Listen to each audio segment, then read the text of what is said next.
Buenos días. ¿Quieren por favor abrir sus Biblias a Juan 3? I found this on the web. Ya está, ya lo quité. Qué bueno que también lo encontraron en el web, Juan 3. Bueno, vamos a orar.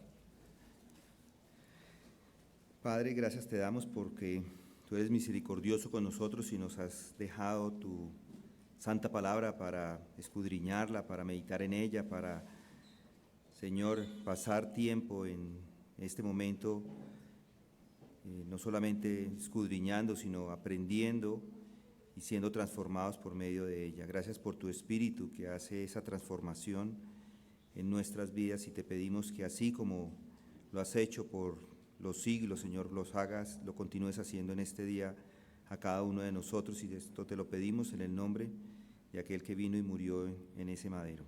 Amén. Juan 3, estamos ahí, hay un hombre, dice allí, Juan 3, versículo 1, había un hombre de los fariseos llamado Nicodemo, prominente entre los judíos. Este vino a Jesús de noche y le dijo: Rabí, sabemos que has venido de Dios como maestro, porque nadie puede hacer las señales que tú haces si Dios no está con él. Respondió Jesús y le dijo: en verdad te digo que el que no nace de nuevo no puede ver el reino de Dios. Nicodemo le dijo: ¿cómo puede un hombre nacer siendo ya viejo? ¿Acaso puede entrar por segunda vez en el vientre de su madre y nacer? Jesús respondió: en verdad te digo que el que no nace de agua y del Espíritu no puede entrar en el reino de Dios. Lo que es nacido de la carne, carne es, y lo que es nacido del Espíritu, Espíritu es. No te asombres de que te haya dicho: os es necesario nacer de nuevo. El viento sopla donde quiere y oye su sonido, pero no sabes de dónde viene ni a dónde va. Así es todo aquel que es nacido del Espíritu. Respondió Nicodemo y le dijo: ¿cómo puede ser esto? Jesús respondió y le dijo: ¿tú eres maestro de Israel y no entiendes estas cosas? En verdad te digo que hablamos lo que sabemos y damos testimonio de lo que hemos visto, pero vosotros no recibís nuestro testimonio. Si os he hablado de las cosas terrenales y no creéis, ¿cómo creeréis si os hablo de las celestiales? Nadie ha subido al cielo sino el que bajó del cielo, es decir, el Hijo del hombre que está en el cielo. Y como Moisés levantó la serpiente en el desierto, así es necesario que sea levantado el Hijo del Hombre, para que todo aquel que cree tenga en él vida eterna. Estos son los últimos dos versículos en los que vamos a trabajar hoy, en los que vamos a meditar, que vamos a considerar. Estos 14 y 15, versículos 14 y 15, son una profecía que hace Jesús acerca de su muerte en la cruz. Y además muestran la absoluta necesidad antes de que cualquier persona pueda conocer verdaderamente a Dios, antes de que pueda ser un ciudadano del reino eterno. Acá es donde nos vamos a enfocar hoy. Pero recuerde que hemos estado tratando el tema de la plenitud de Cristo. ¿Cómo se recibe esa plenitud de Cristo? Recuerden, pues de su plenitud, es decir, de Cristo, de su plenitud todos hemos recibido, y gracia sobre gracia. Este es el tema del Evangelio. Es por eso, o es lo que se entiende por cristianismo. Un cristiano es un hombre que está en Cristo, es un hombre que recibe la plenitud de Cristo. Y el nuevo nacimiento es donde todo comienza, todo inicia allí. La plenitud se recibe con la salvación, la gracia se va recibiendo sobre la gracia. La idea de que un cristiano es solo un hombre bueno, que hace un poco de bien, un hombre que tiene unas ideas nobles, es una caricatura del cristianismo. No. Esta es una relación personal, vital, orgánica, y recibe la plenitud y la gracia sobre la gracia. Y a menos que sea consciente de que algo está pasando en su vida y que está recibiendo de esta plenitud, que tiene esta plenitud, la profesión de que es cristiano es completamente vana. Ahora lo que estoy considerando es esta gran declaración del versículo 16. Y ya vimos lo que dice la Escritura de lo que es recibir la plenitud. Juan el Bautista, el precursor de Cristo, incluso dice en su profecía que Cristo bautizará con el Espíritu Santo y con fuego. Y luego hemos visto algunas ilustraciones prácticas de esto. Pero en lo que nos hemos concentrado en este momento es que hay ciertos obstáculos para la recepción de la plenitud. Y por eso le pregunto, ¿ha recibido de su plenitud? Porque puede que esté con nosotros por un tiempo y no haya recibido por estos obstáculos. ¿Tiene dudas de si ha recibido de su plenitud? Recibir de su plenitud y gracia sobre gracia se evidencia en una vida que crece, que se desarrolla, que aumenta, y el texto nos muestra esos obstáculos para la recepción de la plenitud, y es lo que le estaba pasando a Nicodemo, un hombre virtuoso pero equivocado, y por eso no había recibido la plenitud de Cristo. Y muchos se encuentran en ese lugar, equivocados, porque reducen la grandeza, la maravilla, la gloria de la salvación a sus virtudes personales. Creen que por ser buenas personas ya la tienen, y eso es un peligro. Creen que porque no son tan malos como otros van a entrar al reino, y eso es una mentira. Y esa confusión es la obra de Satanás. Por eso el catolicismo es una herejía, porque piensa que por las obras se entra al reino, y no. Porque nada hace para recibir de la plenitud, es todo la obra de Dios. Ya lo leímos, el viento sopla donde quiere y oye su sonido, pero no sabes de dónde viene ni a dónde va. Así es todo aquel que es nacido del Espíritu. Y el diablo está más preocupado por evitar que conozca de esa plenitud y que la reciban. Está más preocupado que cualquier otra cosa. Y no le importa cómo lo hace. Él hace cosas para confundirlos, siempre y cuando tenga éxito en su esfuerzo. Y por eso el diablo no duda en cambiar sus tácticas, no le importa contradecirse o ir de un extremo a otro, hace cualquier cosa mientras estén impedidos de recibir esa bendita plenitud. Y por lo tanto, tiene que ser consciente de sus dispositivos, de sus métodos. Pero aquí tenemos la enseñanza que necesitan. Nuestro Señor se la da a Nicodemo. Jesús se preocupa principalmente por mostrarle a Nicodemo que no puede entrar a esta nueva vida a menos que venga a través de la cruz. No hay otra puerta de entrada, no hay otra forma de recibir la plenitud. Y ningún hombre se convierte en cristiano excepto a través de Jesucristo y el crucificado. Y esto es un tema para tener presente toda su vida, durante toda su vida. Y ese es el aspecto que trata esta última parte del texto que acabo de leer. Mi objetivo hoy es mostrarles el lugar y la importancia de la muerte de nuestro Señor, la importancia de la cruz a lo largo de toda su vida. Jesús se lo está diciendo a Nicodemo y se lo dice de una manera que atrajo su atención. Jesús hace allí en ese texto, versículos 14 y 15, una alusión a Números 21:9. Números es un texto, 21:9 es un texto que todo judío conocía y que Nicodemo, por supuesto, también conocía. Números 21:9 dice, y Moisés hizo una serpiente de bronce y la puso sobre el asta, y sucedía que cuando una serpiente mordía a alguno y éste miraba a la serpiente de bronce, vivía. Y Jesús le recuerda este incidente a Nicodemo ahora en Juan 3:14. Este incidente en Números sucede con Israel como resultado de su pecado. Ellos fueron castigados con la mordedura de las serpientes y las personas estaban muriendo en grandes cantidades y parecían que todos iban a morir. Y Dios le dijo a Moisés que hiciera una serpiente de bronce y que la pusiera en el asta. Y le dijera a toda la gente que tenían que mirar a la serpiente de bronce para vivir. Si miraban, serían sanados.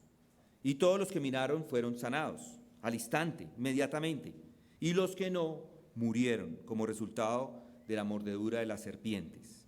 Y nuestro Señor, en Juan 3, toma eso para mostrar la libertad que hay en Cristo. Con la serpiente los hijos de Israel son liberados de la muerte física. Igual con el Hijo del Hombre serán liberados de la muerte eterna. Versículo 14 lo dice, es necesario que sea levantado el Hijo del Hombre para que todo aquel que cree tenga en él vida eterna. Y esto es una alusión a que Jesús fue levantado en el madero, en la cruz de Cristo, en la cruz, en el monte Calvario. y si cree en su muerte en la cruz, tendrá vida eterna. Bueno, ahora el punto que quiero hacer énfasis es el peligro de apartarse de esta verdad fundamental y descuidarla. Este es el centro de todo el cristianismo, este es el fundamento, esta es la base. Esto es lo que le dice Jesús a Nicodemo.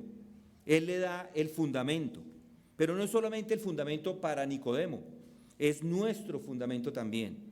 Es como la clase de fundamentos de la fe para nuestra iglesia. La clase no es simplemente algo superficial o básico para llenar una hora en la mañana, no, es el fundamento de nuestra fe. Fundamentos de la fe es lo que debes saber con seguridad, con profundidad, con precisión.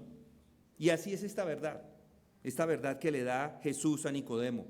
Él debe tener esta seguridad, debe conocer la profundidad de esta verdad y debe conocerla con precisión y nunca debe apartarse de ella. La cruz no es simplemente un punto de partida, es algo que continúa a lo largo de su vida cristiana y lo enfatizo por esta razón. En el evento que sucede es un momento, la salvación llega en un momento de su vida y continúa a través del tiempo, pero hay una tentación que ha llegado a muchas personas cristianas, una tentación de sentir que ahora ya pueden dejar la cruz. Dicen, la cruz es el comienzo. Su idea de que la cruz es el lugar donde la primera vez ven la luz y dicen, ok, yo ya vi la luz, ya entendí lo que es, ya está. Sus pecados son quitados y ya está. Y parecen pensar que si esto ha sucedido, ya, suficiente. Han terminado con la cruz. Y ahora el cristianismo entonces es algo diferente. Ahora después de la cruz, ahora sí tengo otras cosas. En una ocasión conocimos a alguien que llegó a uno de nuestros estudios bíblicos con esa enseñanza que venía de su iglesia. Decía que ya no tenía que meditar más en Cristo. Ya no tenía que meditar más en la cruz, porque la cruz ya había cumplido con su propósito. Esa persona decía que ahora lo importante es el Espíritu Santo, decía. Ahora debía dejarse llevar por el Espíritu Santo. Y esa es una enseñanza generalizada en el mundo cristiano en Colombia. Después de la cruz, ahora según ellos, es vivir las experiencias del creyente. Ya no son principiantes, ya no son niños. Ahora están fuera, ahora son superiores, ahora están en cosas más grandes. Y lo hacen dejando de lado la cruz. Pero si deja la cruz, no tiene nada. Si deja la cruz, ni creyente es. Y hay muchos autores de libros supuestamente cristianos y es lo que hacen. Leí en una ocasión a un hombre, Rick Warren, Una vida con propósito. Yo estoy seguro que lo han escuchado porque lo venden acá como pan. Bestseller en el mundo también. Es cierto que Rick Warren discute el pecado y el perdón allí, pero es muy general, muy vago, y lo hace de forma breve. Él dice, crea usted que no importa lo que haya hecho, Dios quiere perdonarle. Reciba el perdón por sus pecados. Pero él no intenta explicar qué es el pecado o por qué el pecado es un problema, no habla de la cruz, no habla del arrepentimiento. Y parecería que muchos creyentes profesantes apuestan su eternidad a la esperanza de que pueden ser más o menos buenos y con eso apaciguar a Dios. No se dan cuenta que la cruz es lo más importante. Y si así hacen, están tomando ellos mismos el lugar de la cruz de Cristo. Son como Nicodemo. Lo que puedo decir de estas personas es que simplemente se tragaron la pildorita del falso evangelio de la justicia propia. Ellos piensan que llevando una vida buena están quitando la depravación total. Y eso no es cristianismo. Eso no es más que una forma de catolicismo. Y como Warren, hay otros autores en el mismo campo. Joel Osteen escribió un libro, Cada día es viernes. Dante Gebel, Destinado al éxito. Joyce Meyer, El campo de la batalla de la mente. Andrés Corso, Voy a disfrutar la vida. T.D. Jakes, Ponga su unción en acción. Guillermo Maldonado, Sanidad interior y liberación. Estos son los libros más leídos en Colombia. Eso quiere decir que estos son los libros que están influenciando el pensamiento de los colombianos. Y conociendo el ministerio de estas personas, es fácil decir que la cruz no es su tema.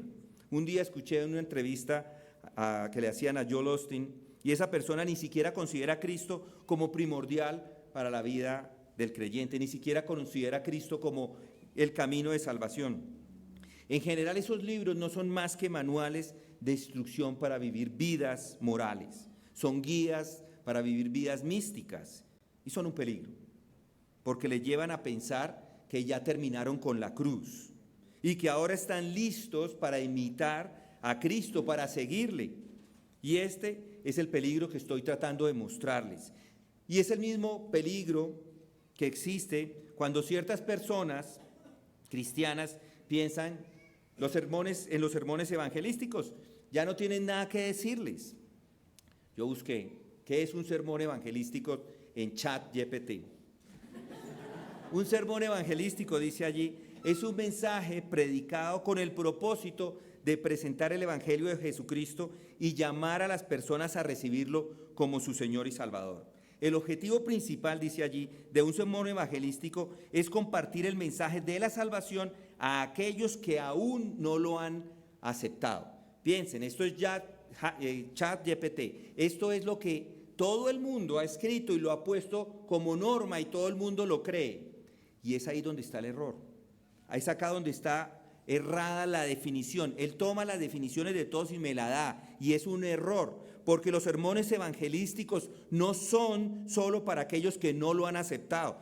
Así lo haya aceptado, debe permanecer escuchando el Evangelio. Pero algunos creen que no deben volver a escuchar sermones evangelísticos. O sea, yo ya soy salvo, ya no necesito. Un sermón evangelístico no puede decirme nada, dicen. Y así piensan muchos. Ahora solo están interesados en las instrucciones de cómo vivir, de cómo pensar diferente. Ya no son niños, piensan. Yo ya no soy principiantes. Sí, un día la cruz hizo la labor, pero es suficiente. Y si un día se habla de la cruz desde este púlpito, entonces, ¿qué hacen? No prestan atención, pues dicen, yo ya lo sé, hoy ya me sé esa lección. Y esto para mí es uno de los mayores peligros que un alma puede experimentar. Si usted, amigo mío, esta mañana ha perdido su asombro, su sentido de asombro a la cruz, si siente que esa doctrina de la cruz no tiene nada que decirle, bueno, entonces creo que está en una condición extremadamente peligrosa. Y voy a tratar de mostrarle que si perdió su sentido de asombro en la cruz, si ha decidido que sabe todo acerca de la cruz, créame, no solo está en una condición peligrosa, sino que no sabe mucho acerca de la cruz. Y usted, más que las otras personas, necesita mensajes acerca de la cruz. Y les digo, esto de la cruz es una parte vital en la enseñanza para poder recibir la plenitud y gracia sobre gracia. Pero pensemos ahora, ¿cuál es este peligro? Bueno, el peligro es este. El peligro es dividir la verdad cristiana en compartimientos separados y distintos. Piensen en un centro comercial, piensen en Unicentro, por ejemplo. Allí, aunque muchos almacenes están bajo el mismo techo, todos los locales están separados, son independientes y cada local es responsable de sí mismo. Así funcionan todos los centros comerciales, pero así no es la vida cristiana, o la doctrina cristiana. La vida cristiana no está dividida por compartimientos separados. No es que la doctrina de Dios está por un lado y la doctrina acerca de Jesucristo por el otro, o del Espíritu por otra parte, o acerca de la iglesia o el evangelismo. Todas las doctrinas funcionan como departamentos no separados, sino unidos. Todas estas están unidas, no son aparte, todas dependen de la cruz, todas están unidas por la cruz y nada funciona aparte de la cruz. Algunos, como Rick Warren, habla de vivir una vida con propósito en 40 días, habla de la santidad, habla mucho de la santidad, pero no menciona la cruz, no menciona el arrepentimiento, no le pide que mire a Cristo y a Él crucificado.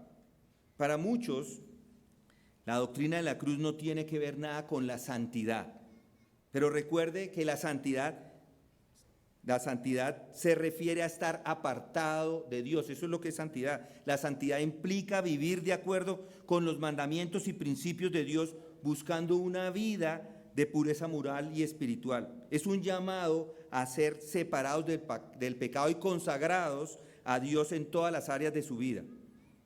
Pero para algunos de ellos la santidad es un departamento completamente diferente al de la cruz. Es como pasar al siguiente grado, es como pasar de la primaria a la secundaria o de la secundaria a la universidad. Y ahora digo, este es uno de los mayores peligros que puede enfrentar un alma cristiana, dividir el cristianismo en compartimientos. ¿Y por qué está tan mal dividirlo así? Bueno, está mal por esta razón: la verdad es un todo. Por eso es, porque la verdad es un todo. No puede dividirla, porque si lo hace, la va a violentar. Y es lo que el apóstol Pablo nos enseña en 1 Corintios. Mas por obra suya estáis vosotros en Cristo Jesús, el cual se hizo para nosotros sabiduría de Dios y justificación y santificación y redención. Noten las las está tomando todas hacen parte de lo mismo, de estar en Cristo Jesús. No puede tomar a Cristo como su sabiduría sin tomarlo como su justicia. No puede tomarlo como su justicia sin tomarlo como su santificación. No puede tomar su santificación sin su redención. Todas están juntas y no puede dividir a Cristo y no puede dividir la verdad. Por lo tanto, siempre debe tomarse en conjunto. La verdad es un todo. Además, todo funciona, cada una de ellas es al mismo tiempo, no puede dividirlas. Por lo tanto, siempre debe tomarse en conjunto. Y no solo eso, cada una de ellas hace parte de la verdad que ayuda, o cada una es parte de esa gran verdad y ayuda a las otras doctrinas a entenderla. Es por eso que no puede dejar la cruz, porque si la deja, el que deja la cruz está enseñando mentiras, herejías, porque entre más medite en ella, más va a comprender todas las otras doctrinas. Pero el que dice que la doctrina de la santificación no está íntimamente asociada a la muerte en la cruz, predica una falsa enseñanza de la santificación. Y eso, por supuesto, ha sido una pesadilla para todas las iglesias verdaderas a lo largo de todos los siglos. Y es la causa de mucha confusión, inclusive en este momento actual. Y la falacia es esta, es no darse cuenta de que debido a la naturaleza orgánica y esencial de la verdad, no se puede aislar, no la puede dividir. ¿Y qué resulta? ¿O cuál es el peligro de no tomar la totalidad de las doctrinas, incluyendo la cruz? Bueno, es esto. Si no toma la doctrina, la verdad como un todo, siempre terminará poniendo énfasis equivocado o exagerado en alguna doctrina particular. Déjenme les explico. Piensen en el énfasis que muchas iglesias le hacen a los dones espirituales aquí. Olvidan la cruz y solo hablan de los dones. Bueno, eso es lo que Pablo en su tiempo escribió y él lo que enfrentó. Y él corrige este tema de los dones. Es por eso que él escribe 1 Corintios, porque ellos eran culpables de divisiones, de ese pecado de hacer divisiones. Estaban llenos de grandes dones, pero estaban mostrando celos, envidia y rivalidades. ¿Y cómo llegan a esa condición? Bueno, el apóstol se los dice en el capítulo 1, versículo 12. Dice: me refiero a que cada uno de vosotros dice: yo soy de Pablo, yo de Apolos, yo de Cefas, yo de Cristo. ¿Está dividido Cristo?, les dice él. ¿Acaso fue Pablo crucificado por vosotros o fuisteis bautizados en el nombre de Pablo? Ellos pensaban que lo habían dejado todo y que no estaban, o que ahora estaban en esos lugares más altos, que inclusive estaban comparando en ese momento a Pablo y sus sermones. Se habían olvidado en ese momento de la cruz. Y es ahí donde están sus problemas. Y así son todos los problemas de esta iglesia en ese momento. Por eso Pablo escribe después los capítulos 12 al 14 para corregir el tema de los dones. Es lo que Pablo también dice en Gálatas 1. En Gálatas 1:6 dice: me maravillo de que tan pronto hayáis abandonado al que os llamó por la gracia de Cristo para seguir un evangelio diferente, que en realidad no es otro evangelio, solo que hay algunos que os perturban y quieren pervertir el evangelio de Cristo. Pero si aún nosotros o un ángel del cielo os anunciara otro evangelio contrario al que os hemos anunciado, sea anatema. Si alguien viene y no habla de la cruz de Cristo, es anatema. Los Gálatas habían abandonado el evangelio de la gracia de Cristo, pero lo mismo sucede con los colosenses. Pablo está escribiendo a estas personas en Colosos y a algunas de las iglesias vecinas que se habían acostumbrado a la filosofía. Ellos querían adentrarse en los misterios de esta vida. Hablaban de misterios y habían sido afectados por algunas de esas religiones de misterio que estaban vigentes en ese momento y por las enseñanzas filosóficas, enseñanzas vagas, y querían estar en este reino, manejando estos dos asuntos misteriosos. ¿Y Pablo qué hace? Pablo los corrige y les dice, porque Él nos libró del dominio de las tinieblas y nos trasladó al reino de su Hijo amado, en quien tenemos redención, el perdón de pecados. Él es la imagen del Dios invisible, el primogénito de toda creación, porque en Él fueron creados todas las cosas, tanto en los cielos como en la tierra, visibles e invisibles, ya sean tronos o dominios o poderes o autoridades. Todo ha sido creado por medio de Él y para Él. Y Él es antes de todas las cosas, y en Él todas las cosas permanecen. Él es también la cabeza del cuerpo, que es la iglesia. Él es el principio, el primogénito de entre los muertos, a fin de que Él tenga en todo la primacía, porque agradó al Padre que en Él habitara toda la plenitud. Y noten lo que dice. Y por medio de Él reconciliar todas las cosas consigo, habiendo hecho la paz por medio de la sangre de su cruz. Por medio de Él, repito, ya sean las que están en la tierra o las que están en los cielos. Y este es el punto que estoy haciendo. ¿Se ha dado cuenta de cómo Pablo siempre regresa a la cruz, a la doctrina de la cruz? Entonces, tanto en Gálatas como en Corintios, como en Colosenses, ellos se habían apartado de la cruz, se habían olvidado de la cruz, se han alejado de ella y dijeron, no, ya no somos niños. Y ese es exactamente el problema. Dijeron de Pablo que su presencia era débil, que su discurso despreciable, dijeron que su mensaje era demasiado simple. Esto porque Pablo les hablaba de la cruz, no hablaba de filosofía, no hablaba de cosas maravillosas o misterios o pensamientos maravillosos. ¿Y qué hace él? Él ni siquiera les para bolas a esas críticas. Él dice, pues nada me propuse saber entre vosotros, excepto a Jesucristo y este crucificado. Es lo único. Él se determinó no saber nada más. E incluso dice que ni siquiera era apto para nada más. El versículo siguiente, en 1 Corintios 2, 3 dice lo siguiente, dice, y estuve entre vosotros con debilidad y con temor y mucho temblor. Él lo único que quería era predicar a Cristo. El resto, debilidad, temor y temblor. Si notan, es un peligro constante dejar la cruz y hacer un énfasis equivocado o exagerado sobre cualquier doctrina en particular. La cruz es la que lo sostiene todo. Algunos maestros, por ejemplo, solo predican de un mismo tema todas las veces que suben a un púlpito, de finanzas o de santidad o de la segunda venida, y siempre regresan a lo mismo. Ese es su caballito de batalla, solo les interesa ese tema. Paul Washer, en uno de los blogs, dice que este es uno de los tres errores más grandes de los pastores, que les gusta un tema, por ejemplo, y si les gusta el tema de los últimos tiempos, y lo que hacen cada domingo es que empiezan con su texto, empiezan a hablar de su texto, pero siempre llegan a lo mismo, los últimos tiempos. Siempre llegan allí, se convierten en especialistas y nunca se menciona nada más. Y yo les sugiero y les digo, eso está mal. Eso no es un predicador de todo el concilio de Dios. Ya en ese momento hay una condición de desequilibrio. Es un cristiano desequilibrado. Y por otro, un cristianismo equilibrado es uno que trata todos los temas con la cruz en medio, soportándolos. La cruz es el mensaje que une todo.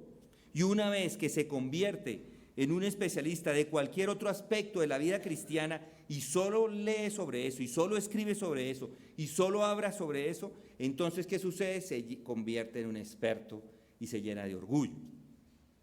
y ya dice, bueno, yo ya sé lo de la cruz, pero le digo que al final no sabes nada, porque todo depende de la cruz. Y el orgullo es malo, pero de las formas peores de orgullo es el orgullo espiritual. Bueno, mis queridos amigos, estas son las cosas de las cuales el Nuevo Testamento nos advierte, y las advertencias son muy necesarias en este momento. Y mi punto es este: por mucho que hable de los alcances superiores, nunca llegará allí si ha dejado el contacto con la cruz de Cristo. Ahora, permítame darles lo que es la corrección de este terrible peligro, de esta terrible tentación del diablo. Parte de nuestra corrección podemos obtenerla simplemente estudiando el pasado, el antepasado en nuestro país. La iglesia, por ejemplo, en Colombia llegó en el siglo, o los cristianos llegaron en el siglo XIX como misioneros bautistas, metodistas y presbiterianos. Y en el siglo XX llegan los pentecostales y carismáticos, y ellos son los que toman la importancia. Estas iglesias carismáticas enfatizan la experiencia del Espíritu Santo, la sanidad divina y los dones espirituales, y muchas personas son seducidas por eso, pero poco de la cruz. Solamente basta ver la historia para darnos cuenta de que eso hay que corregirlo. Con estas iglesias el énfasis es que lo importante son los dones del Nuevo Testamento. Incluso proclaman que llegaron los apóstoles, que ahora hay nuevos apóstoles. Y los dones espirituales se convierten en el centro de la iglesia. No se habla sino de eso. Y si usted no habla en lenguas, ya está, queda por fuera. Hable, no hablo, le toca entonces irse porque no habla. Pero ese movimiento, como todo movimiento, va a terminar en tragedia, porque algunas de esas congregaciones se han involucrado tanto en estas doctrinas carismáticas que ya ni iglesias son, porque todo el énfasis lo ponen en algo que no es la cruz. Pasan mucho tiempo enseñando sobre muchas otras cosas, pero no enseñando la cruz. ¿Y qué pasa cuando no se enseña la cruz? Que ni creyentes hay en esas iglesias. Porque si no se enseña la cruz, no hay verdaderos cristianos. La cruz se debe predicar constantemente para que la gente entienda, se convenza y caiga de rodillas a decir perdón. Es la única forma. Por eso no se debe dejar la cruz. Y en el momento en que diga que no tiene interés en la cruz, de manera formal o ningún interés, o dice que no necesita la cruz, entra en un estado, entra en un lugar extremadamente peligroso. Eso es el lado negativo. Por eso no debe dejar la cruz.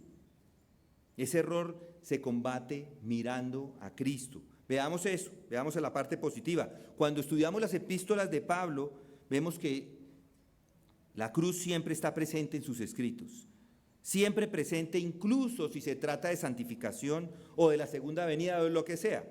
El apóstol lo decía, pero jamás acontezca, dice él en Gálatas 6:14, que yo me gloríe sino en la cruz de nuestro Señor Jesucristo, por el cual el mundo ha sido crucificado para mí y yo para el mundo, porque ni la circuncisión es nada, ni la incircuncisión, sino una nueva creación.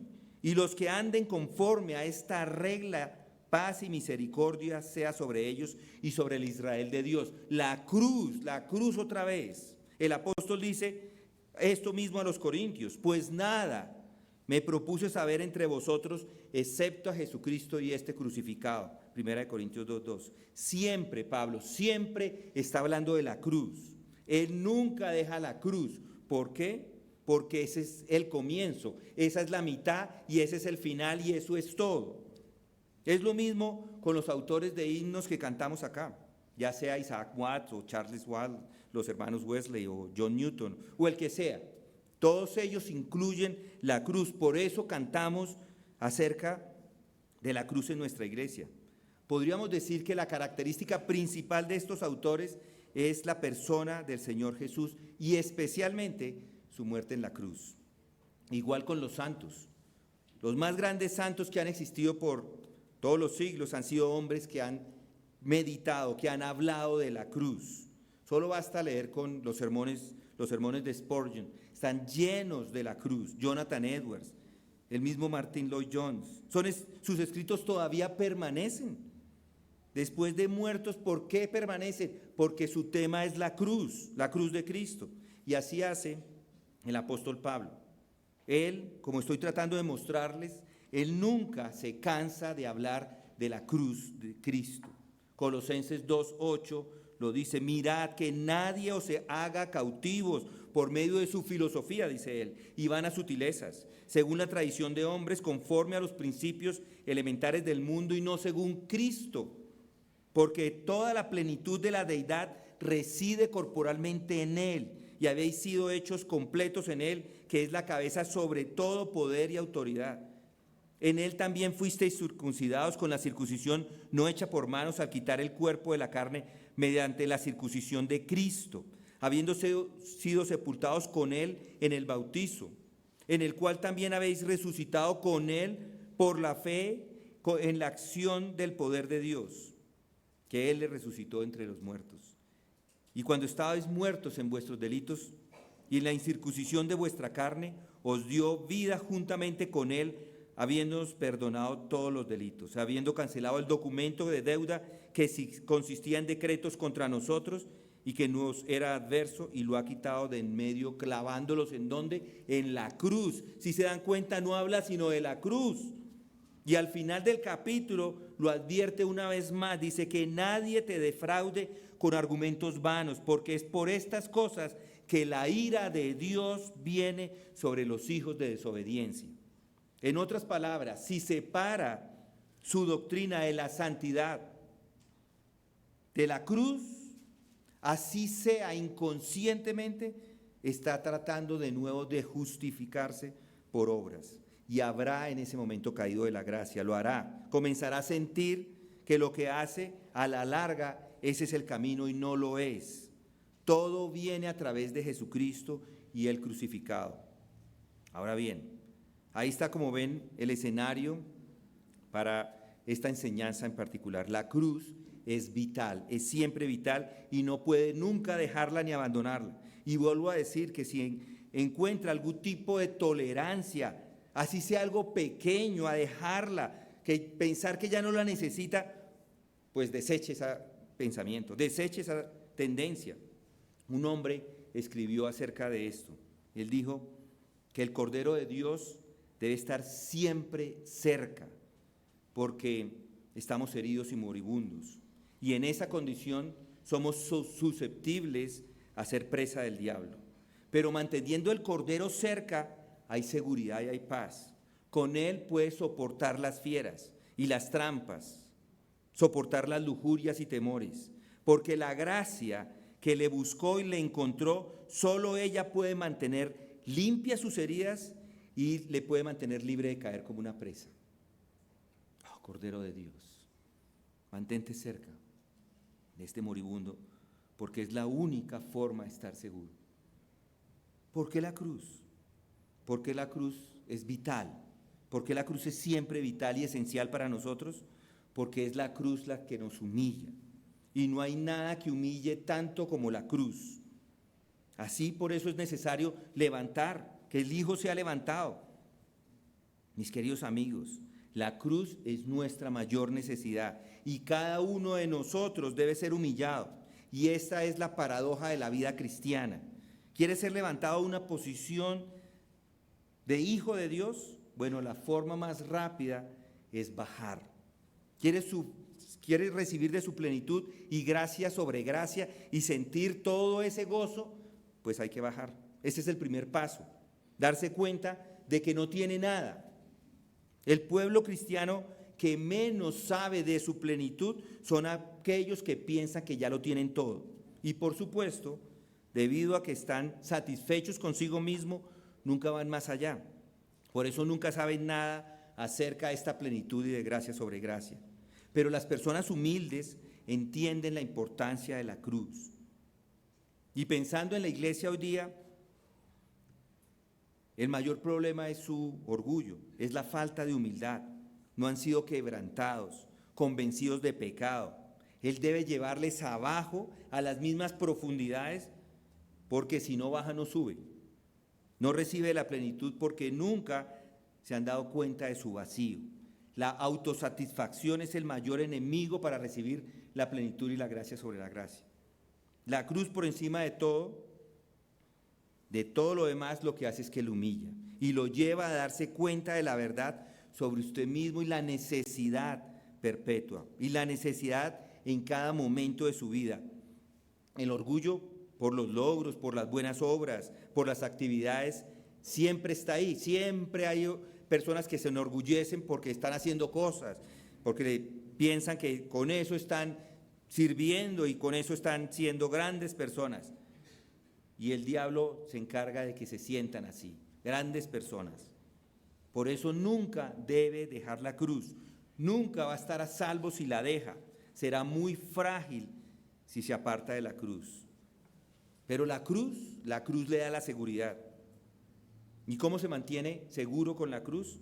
Bueno, cuando mira a la cruz le revela su estado y su condición pecaminosa. Y como Moisés levantó la serpiente en el desierto, así es necesario que sea levantado el Hijo del Hombre, para que todo aquel que cree tenga en él vida eterna, porque de tal manera amó Dios al mundo que dio a su Hijo unigénito, para que todo aquel que crea en él no se pierda, mas tenga vida eterna. Somos como esos israelitas. ¿Por qué estaban ellos en problemas? Debido a su pecado. Por eso es que estaban en problemas, estaban enfermos. Y la serpiente en el asta les ayudó. Igual usted y yo tenemos una naturaleza pecaminosa. Dice el salmista, he aquí, yo nací en equidad y en pecado, me concibió mi madre. Somos viles, estamos equivocados en cómo pensamos, en cómo actuamos. Y no solamente somos pecadores, estamos enfermos. No hay salud en nosotros. Desde la coronilla de la cabeza hasta la punta de los pies estamos completamente enfermos, llenos de podredumbre, como dice Isaías. Es igualmente cierto para todos nosotros por naturaleza. Eso es lo que dice la cruz. No solo eso, dice que estaban condenados, que están pereciendo, que están bajo la ira de Dios y que la ley de Dios les condena. Eso dice la cruz. ¿Por qué murió Jesús? ¿Por qué Él debería morir? Tiene que hacerlo. El Hijo de Dios murió porque somos pecadores. Él nunca habría venido al mundo si la humanidad no hubiera pecado. Pero no solo eso, son tan pecadores que están completamente indefensos. Dios dio una ley y no la cumplieron, pero todavía no la cumplen. Por eso el Hijo del Hombre debe ser levantado. Bueno, ¿por qué? Porque el hombre no solo es pecador y está enfermo, sino está condenado. Él está bajo la ira de Dios, él va a la perdición y va a perecer eternamente y no puede salvarse a sí mismo.